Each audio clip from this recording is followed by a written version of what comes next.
Hello students, तो here we are back with lecture 4 that is types of crystalline solid. हमने थोड़ा सा break लिया था। हमने क्या बोला, हमने टाइप्स ऑफ क्रिस्टलाइन सॉलिड में 3 टाइप के सॉलिड्स पढ़े, राइट। तो we are done with 3 types, like when I say we are done with molecular solids, we are done with ionic solids, and we are also done with metallic solids.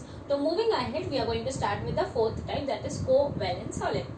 Now when I say covalent solid, जब हम लोग बात कर रहे हैं covalent solid का, you know covalent solid है मतलब molecules के पास क्या रहेगा, atoms के पास क्या रहेगा, covalent bond. Now जब atoms के बीच में covalent bond है तो you know covalent bond is mostly formed by non-metallic atoms. So here when we talk about covalent solid, you need to remember covalent solids are those which are going to be forming chemical bonds, or I can say covalent bonds. And यहाँ पे जो molecules, covalent bonds will be formed between neighboring atoms. When I say neighboring atoms, this will be nothing but non-metallic atoms. Covalent solids हम लोग बोल रहे हैं तो you know covalent bonds are the strongest bonds, इसीलिए covalent solids are also referred as giant solids. Covalent solids when I say, you can see they are hard, they may be hard, मतलब कुछ exceptions आ सकते हैं. तो we can say they may be hard and they can have high melting point, but कुछ exceptions हो सकते हैं. Similarly, when I say covalent solids, we say covalent solids are mostly insulators because they do not have free electrons. But हमारे पास again exceptions हैं, and therefore we say they can either be conductors of electricity or insulators. Now, when I say covalent solid, the very common example for covalent solids that we have is allotropes of carbon. The allotropes of carbon that we have is diamond, graphite, and fullerene. इसके अलावा we can also have silica. इसके अलावा we can have is what? Silicon carbide, SiC. Now silicon carbide is also called as what? Carborundum. So that is also nothing but an example of covalent solid. Okay, so we are going to discuss about allotropes of carbon in detail. हमने allotropes of carbon पहले भी lower standards में पढ़ा है, but कुछ याद नहीं है, तो इसीलिए हम फिर से थोड़ा सा रिवाइज कर लेते हैं. Now we have 3 major crystalline allotropes of carbon. These 3 are nothing but diamond, graphite, and fullerene. So starting with the very first, we have is diamond. Now when I say diamond, we say diamond, it is made up of carbon atoms, and when we talk about it is an allotropic form of carbon which is containing only carbon atoms. So here the carbon is sp3 hybridized. You can see when I say carbon is sp3 hybridized, मतलब आपके पास एक s orbital है carbon का and 3 p orbitals, ये तीनों क्या करेंगे, hybridise होंगे and they will be forming sp3 hybrid orbital. तो in diamond each carbon is sp3 hybrid. Now when I say sp3 hybrid मतलब 4 unpaired electrons होंगे, राइट, मतलब 4 हाइब्रिड ऑर्बिटल्स, एंड ये 4 हाइब्रिड ऑर्बिटल्स में 4 अनपेयर्ड इलेक्ट्रॉन्स हैं. तो ये 4 unpaired electrons और 4 कार्बन एटम्स के साथ बॉन्ड करेंगे, मतलब I can say each carbon atom is going to form 4 sigma bonds, or I can say 4 bonds with other carbon atoms in a tetrahedral manner. क्योंकि जब हम बात कर रहे हैं sp3 hybridization, sp3 hybrid orbital represents the shape of a tetrahedron. So you can see over here, जब एक carbon 4 carbon atoms के साथ बॉन्ड करेगा तो आपको एक केज लाइक स्ट्रक्चर भी मिल सकता है, 3 डायमेंशनल केज लाइक स्ट्रक्चर भी बोल सकते हो, और we say it is going to form a tetrahedral structure. You can see यहाँ पे एक टेट्राहेड्रन जैसा फॉर्म हो रहा है, and therefore we call it as what? Tetrahedral structure. In diamond, when we talk about diamond, you can see यहाँ पे carbon to carbon atom है. हमने कहा था एक कार्बन एटम 4 कार्बन एटम्स के सिग्मा बॉन्ड बनाएगा. तो ये जो सिग्मा बॉन्ड बना रहा है, the bond length is around 154 picometers. Talking about diamond, you know diamond is the hardest naturally occurring substance, and क्योंकि ये hardest naturally occurring substance है, it has very high melting point. It has a melting point of around 3890 degrees Celsius. Moving ahead, when I say diamond is the hardest naturally occurring substance, ऐसा ही कभी कभी question आता है, tell me which is the most hardest artificial substance. So you can remember silicon carbide, that is carborundum, SiC. क्योंकि जैसे हम बोलते हैं डायमंड हम लोग यूज करते हैं for making jewelleries. Diamond can also be use for cutting stones और as an abrasive for polishing other stones. Same वैसे ही सिलिकॉन कार्बाइड का भी यूज है, it is use an abrasive, but it is not naturally occurring, जबकि diamond is a naturally occurring substance. तो you can see diamond में सारे carbon atoms other carbon atoms से बॉन्डेड है, तो एक भी फ्री इलेक्ट्रॉन्स नहीं है, and therefore we say it is an electrical insulator. It is not going to conduct electricity. So this was with respect to diamond. Moving to the second allotrope that we have is graphite. Now graphite is also an allotrope of carbon. मतलब it is also made up of carbon atom. But when I say graphite, याद रखेंगे graphite में the carbon is sp2 hybridized. Now if I say sp2 मतलब आपको पता है it will form trigonal planar shape. तो you can see sp2 hybrid में आपके पास 3 हाइब्रिड ऑर्बिटल्स होंगे. तो 3 हाइब्रिड ऑर्बिटल्स मतलब they are going to form 3 unpaired electrons, और वो 3 अनपेयर्ड इलेक्ट्रॉन्स आगे 3 अदर कार्बन एटम्स तक बॉन्ड कर सकते हैं. मतलब एक carbon atom will be forming 3 bonds with other carbon atoms, मतलब 3 सिग्मा बॉन्ड. तो you can see over here as you have trigonal planar structure. ऐसे मॉलिक्यूल्स जब ज्वाइन होंगे, एटम्स जब कार्बन के ज्वाइन होते जाएंगे sp2 मतलब एक sp2 हाइब्रिड कार्बन 3 अलग sp2 हाइब्रिड कार्बन से ज्वाइन होगा. तो what you get is a hexagonal planar layer. तो ये जो हेक्सागोनल प्लेनार लेयर है, अगर एक सिंगल लेयर की मैं बात कर रही हूँ तो यू कैन सी ये सिंगल लेयर को हम बोलते हैं ग्राफीन. ग्राफाइट में एक सिंगल लेयर नहीं होगा. अगर मैं सिर्फ एक सिंगल लेयर की बात कर रही हूँ तो that is referred as graphene. You can see let's talk about the sp2 hybridization को geometry. Now when I say carbon का एटॉमिक नंबर क्या है, कार्बन का एटॉमिक नंबर इज 6, राइट. तो if I write the electronic configuration what you get is 1s2 2s2 2p2. Now you can see यहाँ पे एक empty electron है, sorry empty orbital है. तो जैसे ही कार्बन एक्साइटेड स्टेट में जाएगा, अभी ग्राउंड स्टेट में है, एक्साइटेड स्टेट में जाएगा तो एक इलेक्ट्रॉन 2s से जंप करके जाएगा यहाँ पे 2p के एम्प्टी ऑर्बिटल में. And if that happens so you can see हमारे पास कितने अनपेयर्ड इलेक्ट्रॉन्स हो जाएंगे. We have now 4 unpaired electrons. ये अभी कौन सा हाइब्रिडाइजेशन अंडरगो करेगा, sp2 मतलब एक s और 2p. तो you can see when you have sp2 ये हाइब्रिड ऑर्बिटल हो गया, जबकि रिमेनिंग वाला जो है that is what is your unhybrid orbital. Now sp2 3 unpaired electrons they are going to form bonds with other carbon atoms. तो यहाँ पे जो बॉन्ड बनेंगे वो सिग्मा होगा. वी नो हाइब्रिड ऑर्बिटल्स हमेशा कौन सा बॉन्ड बनाते हैं, सिग्मा. और ये जो अनहाइब्रिड है ये क्या बनाएगा, पाई.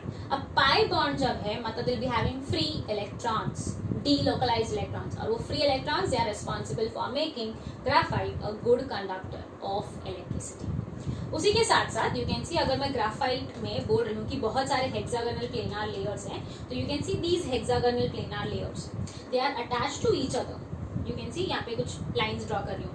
These are attached to each other by weak van der Waals forces. जो लाइंस है ये क्या रिप्रेजेंट कर रहे हैं, weak van der Waals forces. And क्योंकि वैन डर वाल्स फोर्सेस बहुत ज्यादा वीक है, याद रखना कि ये लेयर्स दूसरे लेयर के ऊपर स्लाइड करेगा.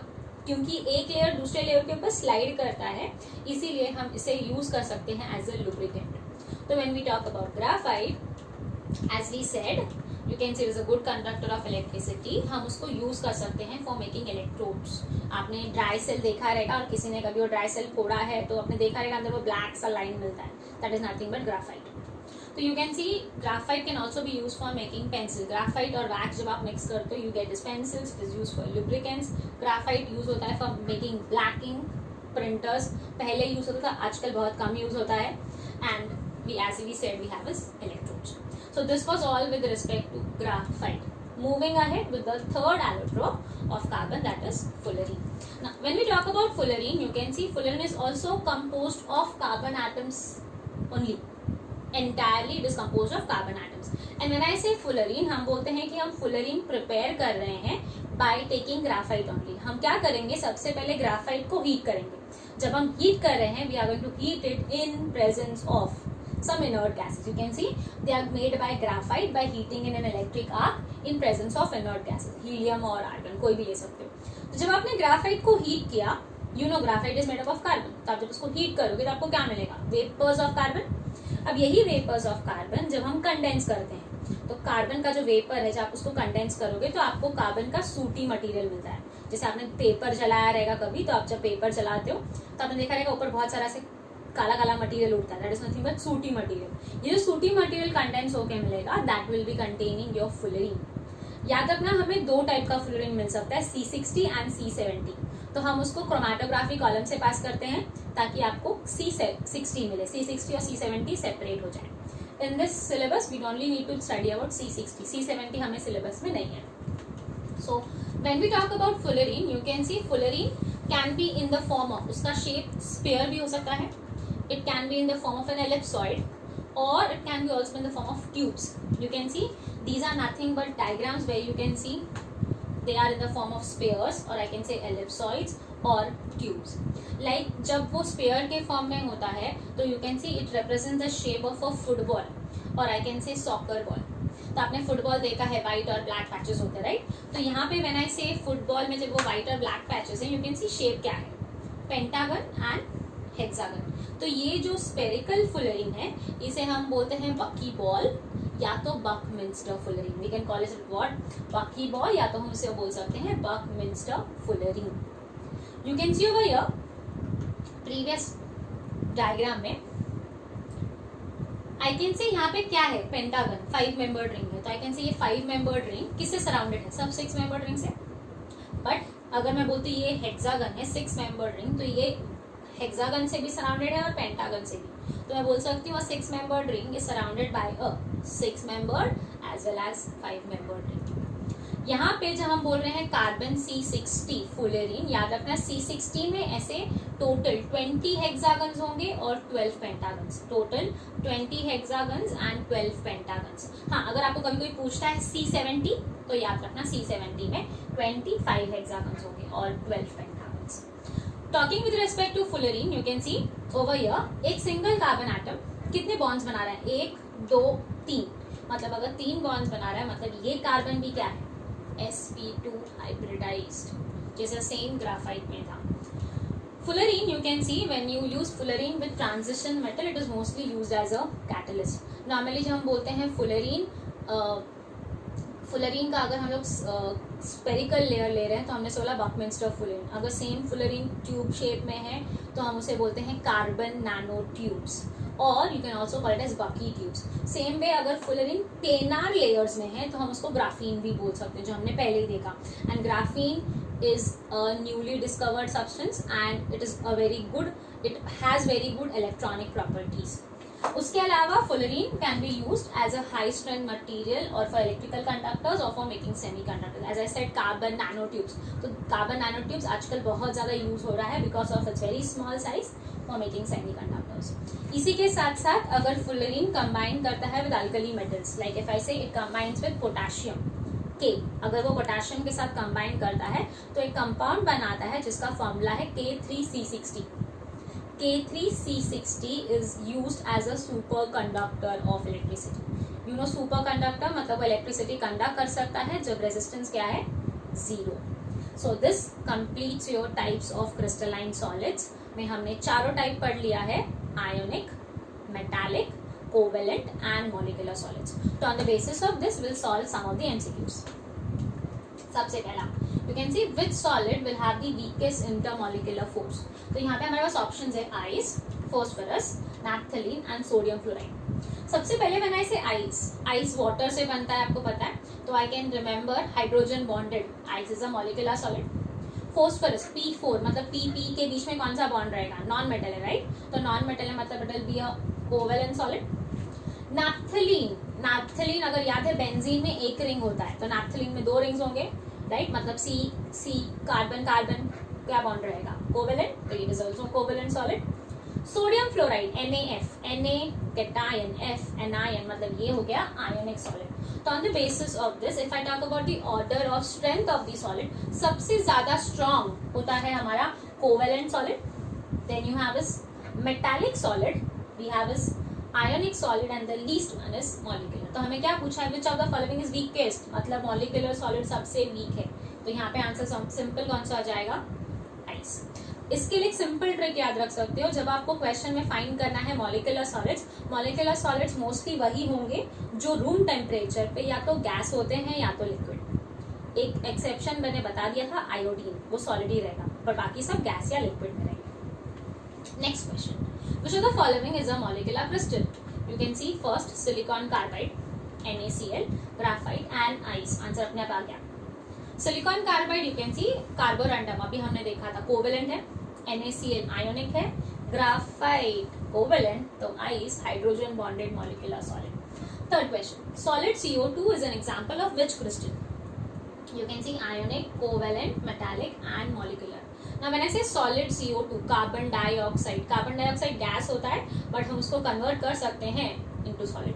तो गैस या लिक्विड है तो simple molecular solid. You can C CO2, मैंने बोला था कि CO2 में C कार्बन और ऑक्सीजन के बीच में लीनियर मॉलिक्यूल स्ट्रक्चर बनता है, क्योंकि लीनियर मॉलिक्यूल है तो डायपोल मोमेंट कैंसिल हो जाएगा एंड इसीलिए मॉलिक्यूल इज नॉन पोलर, इसीलिए it is a molecular solid. Moving to the next question, solid NaCl is a bad conductor of electricity.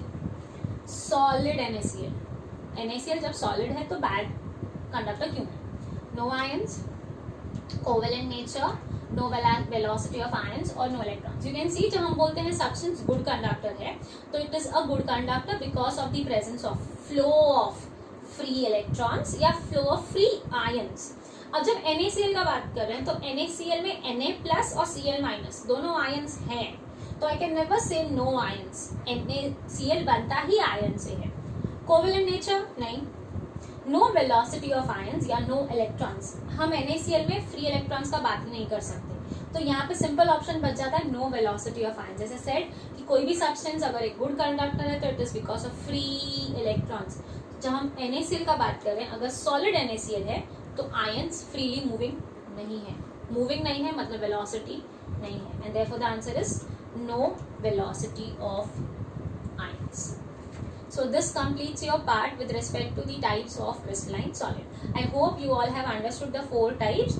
आपको चारों में से कोई भी टाइप आ सकता है for 2 marks. Like write a note on ionic crystal या ionic solid, covalent crystal या covalent solid, molecular crystal या molecular solid, और ionic crystal या ionic solid. So if you have any doubts, you can message me or leave it in the comment. Thank you.